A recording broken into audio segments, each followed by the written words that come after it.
Selling a boat can be a confusing process the first few times around. This is the first in a series of videos that will walk you through the process of selling your boat. The first step in selling your boat is to decide whether to use a broker or to do it yourself. The primary reasons for using a broker are that the boat is valuable or that your time is valuable to you. We'll do a video on using a broker to sell your boat. If you decide to do it yourself, the first thing you need to do is to develop a pricing strategy. The cornerstone of your pricing strategy is to first develop a valuation for your boat. To build your boat valuation spreadsheet, first find a number of similar boats. If you can get the selling prices for the boats, that's the best. If not, work with asking prices. Then put in adjustments for each boat for condition, equipment, and upgrades and repairs. The reason you need to do this is that boat prices are significantly affected by those three factors. By entering in sensible adjustments for these factors, you can calculate a reasonable valuation for your boat. At an asking price, you need to decide what adjustments you want to make to your estimate of value. You might make adjustments for the urgency in your sale process. If the boat has to go, lower your price. Secondly, consider an adjustment for the time of season. At the end of the season, you'd need to lower your price. If it's the beginning of the season, you might increase the asking price. And finally, if your valuation used selling prices, add a tire kicker markup of 10 to 20% to your asking price. Some folks say this is a good practice anyways. Next, you want to prepare a set of selling materials. Put your selling materials out on a shared cloud storage location. Be sure to include a good collection of high-quality color photos so that potential buyers can look through and get a good feel for what your boat is and what it looks like. The key selling doc is a listing which includes details about the construction and characteristics of your boat for folks who aren't familiar with it, plus whatever equipment you've added and upgrades and repairs that have been done. Next, draft up a purchase and sale agreement for when you have a ready buyer. The BoatUS website offers a fairly simple form. A key concept in your contract should be the acceptance period. The acceptance period is the number of weeks between the signing of the document and the closing date, during which the seller holds the boat off the market to allow the buyer to do due diligence. The seller may receive and hold a refundable deposit for this period. During this period, the buyer arranges surveys, checks on the availability of insurance and financing, whatever else the buyer may need to do in advance to committing to buy the boat. Before the end of the acceptance period, the buyer either accepts the boat in writing, thus committing to its purchase. Otherwise, the agreement is void and any deposit is returned, and we're back to the beginning. If you get to closing and the buyer doesn't want to buy your boat, return the deposit and move on. You don't want to get into potentially months of expensive wrangling trying to force someone to buy a boat he doesn't want.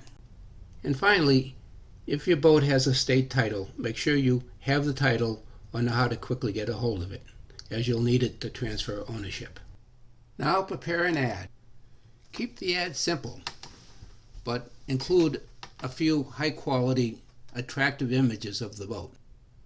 Now post your ad on the for sale websites like Craigslist, and congratulations, your boat is now on the market.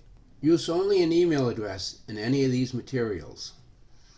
When you receive email inquiries from interested parties, send them back a link to your cloud information store. Allow them to look your boat information over. An interested party is going to have 20 questions, most of them the same as the person before that. So you don't want to have to answer these questions again and again and again. Let your selling materials do that for you. Those folks who review your selling materials and then express an interest in buying the boat, exchange emails and phone numbers, and make arrangements to show the boat to these interested parties.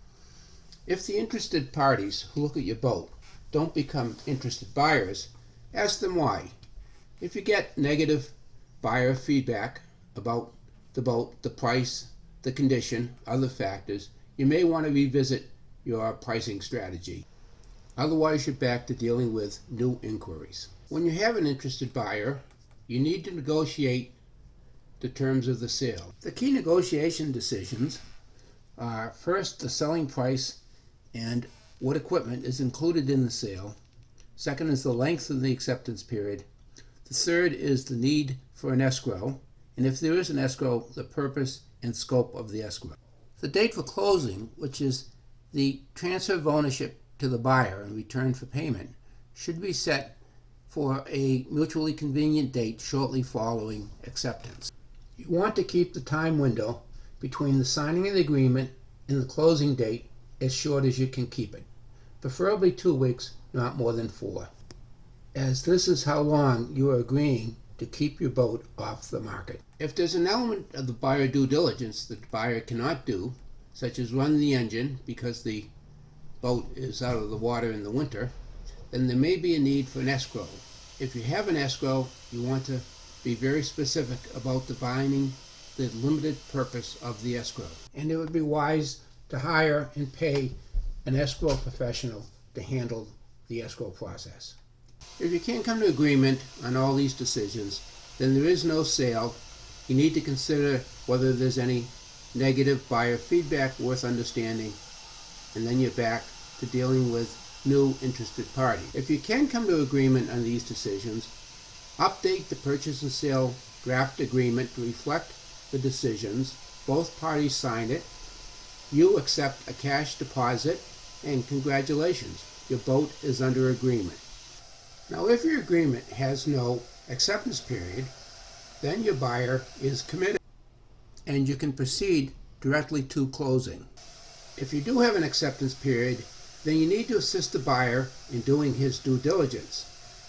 The buyer's due diligence will typically include a hull survey, may also include an engine or a rig inspection, or any other checks the buyer feels necessary. If the buyer does not accept the boat by the end of the acceptance period, then the agreement is void and any deposit is returned.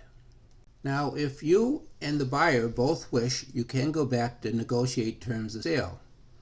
Otherwise, you need to consider whether you've received any useful negative buyer feedback and revisit your pricing strategy. Otherwise, you're back to entertaining new interested parties.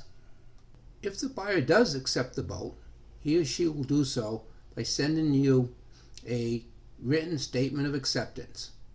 Congratulations, your buyer is committed. If there is no escrow in the agreement, you can proceed directly with closing. If there is an escrow requirement in the agreement, you need to set up the escrow account. I'll do a subsequent video on the issue of escrow accounts, and then you can proceed to closing. The closing should happen within the time frame provided in the agreement. The buyer brings good funds to the closing. The seller brings the boat title or a completed Coast Guard 1340 form, and the parties exchange these, and the sale is completed. If there is an escrow account, some part of the good funds are directed into the escrow account. Congratulations, your boat is sold. Now, if there is an escrow arrangement, then that subsequently needs to get resolved. When the purpose of the escrow, such as a sea trial after launch, has been addressed, the buyer reports the results to the escrow agent. If the escrow conditions have been satisfied, the seller receives escrowed funds. If the buyer feels the escrow conditions are not satisfied, he reports that to the escrow agent. The escrow agent resolves the differences, and the buyer may receive some money back, and the seller will receive the remaining balance. I'll provide a link in the description to a copy of the process. Watch for follow-up videos on specific elements of the sale process, and if you found this video useful, please subscribe. Thank you.